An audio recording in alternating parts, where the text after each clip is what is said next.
함께 기도하시겠습니다. 믿음이 없이는 하나님을 기쁘시게 하지 못하나니 하나님께 나아가는 자는 반드시 그가 계신 것과 또한 그가 자기를 찾는 자들에게 상 주시는 이심을 믿어야 할지니라.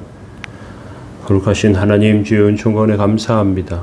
저희들의 영혼과 삶의 복과 은혜를 더하시고 곤고하고 연약한 심령들을 치유하시고 은총과 은혜 베풀어 주옵소서. 상한 심령을 고치시며 연약한 육신을 세우시고 하나님의 뜻과 은혜를 위하여 하나님의 영광을 위하여 세워지도록 주님 붙들어 주옵소서. 할 수 없는 것을 하게 하신 하나님, 하나님의 뜻과 은혜를 이루게 하시고 하나님의 영광을 삶을 통해 드러내게 하옵소서. 곤고한 심령이 주 앞에 부르짖을 때 연약한 육신과 삶의 은혜 베풀어 주옵소서. 함께 하시기 원하며 예수님의 이름으로 기도합니다. 아멘. 예, 찬송가 540장 1절 찬송 드리겠습니다.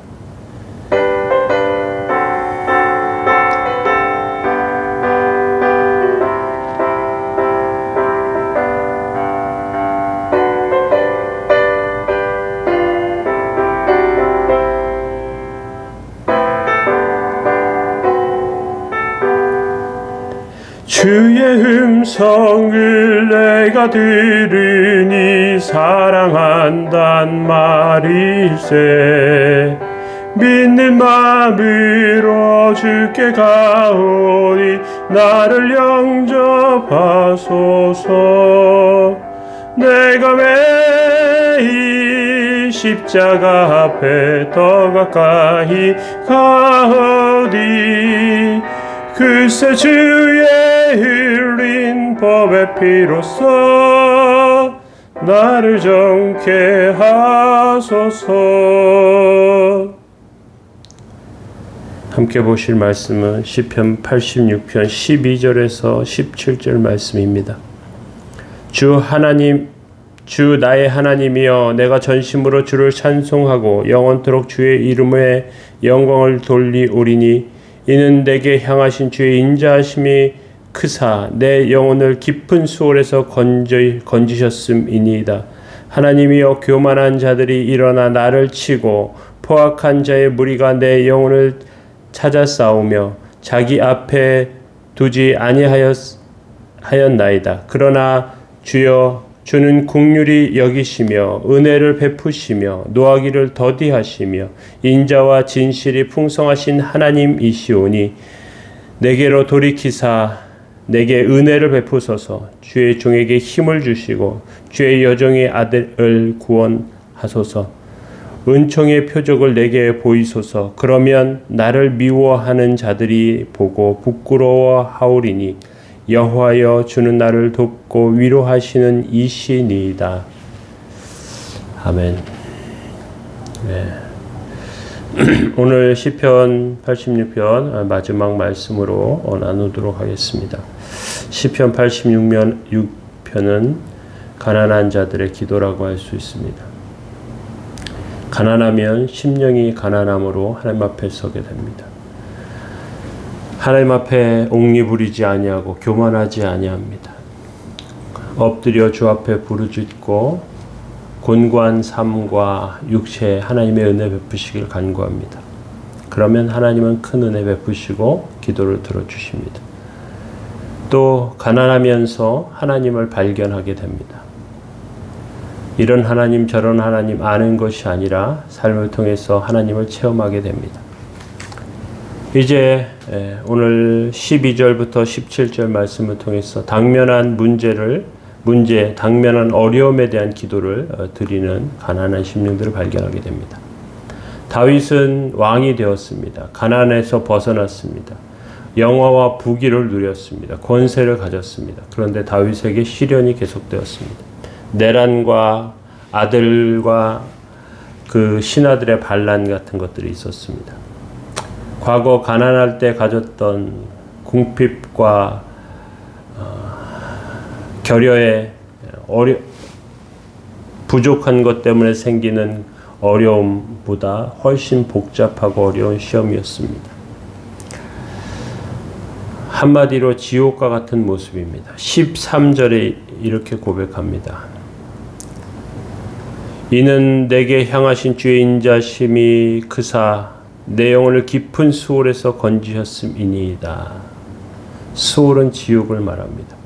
청년 시절의 가난은 얼마든지 견딜 수 있는데 패기와 젊음이 있기 때문에, 그러나 인생이 어느 정도 산 다음에 절정에 서 있다가 갑자기 떨어지게 되면 눈앞이 캄캄합니다. 높은 자리에 올라와 있다가 떨어지게 되기 때문에 그렇습니다. 지금 어느 정도 가지고 있고 누릴 수 있는 그러한 시점에 떨어지는 것이 더 큰 충격으로 다가오는 것이죠. 그 낭만과 낙심의 삶이 그냥 단순한 문제가 아니라 도덕적이나 혹은 돈이나 부정에 관한 문제라면 일어서기 굉장히 어렵게 됩니다. 다윗은 돈에 있어서는 깨끗했지만 여자 문제가 늘 그의 발목을 잡았습니다. 우리아의 아내 벳세바를 통해서 지은 범죄 때문에 그는 간음의 죄를 지었고요. 그 스캔들에서 벗어나지 못해서 지옥과 같은 삶을 살았습니다. 그런데 그 논란과 문제를 해결하기 위해서 더 큰 죄에 빠집니다. 그의 밧세바의 남편을 죽게 하는 사주까지 합니다. 청부살인을 하는 것이죠. 하나님께서는 골물대로 골마버린 다윗의 죄를 터뜨리셨습니다. 그를 회개하게 만드십니다. 그렇게 하시면서 그를 다시 살리셨습니다. 다윗은 침상을 젓는 기도를 통해서 회개합니다. 죄의 달콤함이 그의 삶을 얼마나 고통과 고난 가운데 빠뜨렸는지 모릅니다. 그 일을 통해서 다윗은 아들의 아들 압살롬과 그 신하들의 반란을 만나게 되었고요. 도망자의 삶을 살게 되었고요. 큰 절망 가운데 빠지게 됩니다. 결국 하나님께서 긍휼히 여기심으로 그를 다시 일으켜 세우십니다. 그때 다윗은 이렇게 하나님께 고백합니다. 14절 15절에 보면 하나님이여 교만한 자들이 일어나 나를 치고 포악한 자의 무리가 내 영혼을 찾아 싸우며 자기 앞에 주를 두지 아니하였나이다. 그러나 주여 주는 긍휼히 여기시며 은혜를 베푸시며 노하기를 더디하시며 인자와 진실이 풍성하신 하나님이시오니. 교만한 자들은 압살롬과 신하들을 말합니다. 그들은 다윗이 하나님의 말씀에 치우쳐서 사는 그러한 모습이 싫었습니다. 세상의 방법으로 하면 10배, 100배 효과가 있을 것이라는 생각이 듭니다. 그래서 다윗을 쫓아내고 새 방법으로 이스라엘을 부흥시키려고 합니다. 다윗을 죽이려고 추적하고요. 그리고 그들의 이러한 모습을 통해서 이스라엘은 분열되었습니다. 그런데 다윗에게는 이러한 시험이 필요했습니다. 왜냐하면 그는 큰 죄를 저질렀고 그것을 통해서 세상의 안일함에 빠져 있었고요. 그리고 회복되지 못한 그 연약함 가운데 있었습니다. 하나님께서는 사랑하는 종에게 시험을 주시기도 하십니다. 그 시험을 통해서 그를 다시 세우시는 것이죠. 하나님의 시험은 넘어뜨리시기 위한 시험이 아니고요. 한 단계 떨어졌던 나락에서 다시 일으켜 세우시기 위한 테스트입니다. 16절에 이렇게 말씀하고 있습니다. 내게로 돌이키사 내게 은혜를 베푸소서. 주의 종에게 힘을 주시고 주의 여종의 아들을 구원하소서. 다윗은 잠시 하나님께서 등 돌리신 그러한 삶 가운데 이제 다시 가난한 마음으로 하나님께 돌이키고 있습니다. 그 종의 심령, 연약한 심령, 비천함을 다시 돌아보는 그러한 마음을 통해서 그는 하나님 앞에 세워지는 것이죠. 17절에 계속해서 은총의 표적을 내게 보이소서. 그러면 나를 미워하는 자들이 보고 부끄러워하오리니 여호와여 주는 나를 돕고 위로하시는 이시니이다. 하나님께 기도합니다. 하나님께 요구한 표적이 무엇인가 살펴볼 필요가 있어요. 기도는 양털의 표적을 하나님께 구했습니다.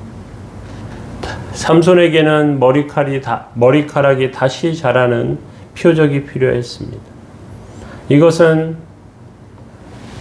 하나님과 다윗 사이의 비밀의 표적입니다. 하나님께 작은 기도의 응답이 있었습니다. 그것이 표시가 되었습니다. 이것이 큰 능력으로 나타나게 됩니다.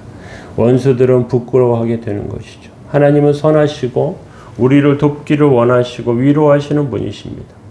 가난한 심령이 되면 길이 열리고 삶이 열리는 것입니다. 사람들 앞에 서는 것이 부끄러워할 필요가 없어요. 우리가 가난해지고 곤고해지고 연약해지고 하는 것들이 사람들 앞에 나타나는 것이 부끄럽고 보이기 싫고 할 필요가 없습니다. 우리의 망가진 것, 넘어진 것, 쓰러진 것, 이러한 것들은 하나님의 영광으로 나타나게 됩니다. 하나님의 뜻과 은혜로 세워지게 됩니다. 그것을 통해서 하나님께서 얼마나 연약한 심령을 세우시는 분이신가 하는 것이 세상에 선포되는 것이죠. 우리는 다시 주의 뜻과 은혜 가운데 세워져야 합니다. 그리고 그렇게 하나님께 드려져 온전함으로 세워지는 그러한 심령들이 다 되어야 할 줄로 압니다. 이 시간에 주의 도우심과 은혜를 구하며 온전히 세워지는 거룩한 하나님의 백성들 다 되시길 예수님의 이름으로 축원합니다. 사랑하는 자여, 내 영혼이 잘됨같이 내가 범사에 잘되고 강건하기를 내가 간구하노라. 주님, 곤고한 심령을 붙드시고 세워 주옵소서. 삶의 문제와 어려움을 주 앞에 구하오니 주님께서 저희들의 심령이 하나님을 붙잡고 찾고 구하는 모든 것들을 통하여 하나님께서 함께 하시고 범사에 잘되고 강건케 되는 놀라운 은혜를 보여주옵소서. 주님, 도우시고 함께 해주시기 원합니다. 곤고한 영을 위로하여 주시고 상한 갈대를 꺾지 않고 꺼져가는 심체를 끄지 아니하시는 하나님의 영광과 역사를 그 긍휼히 여기시는 하나님의 은혜를 발견하며 오늘도 세워지게 하옵소서. 주님, 긍휼히 여기시며 은혜로 서게 하여 주옵소서. 주님, 도우시고 오늘도 함께 해 주옵소서. 함께 하시고 지키시기 원합니다. 주의 뜻으로 세워 주옵소서. 감사드리며 예수님의 이름으로 기도합니다. 아멘. 교회를 위해서, 연약한 성도들을 위해서 함께 기도해 주시기 바랍니다.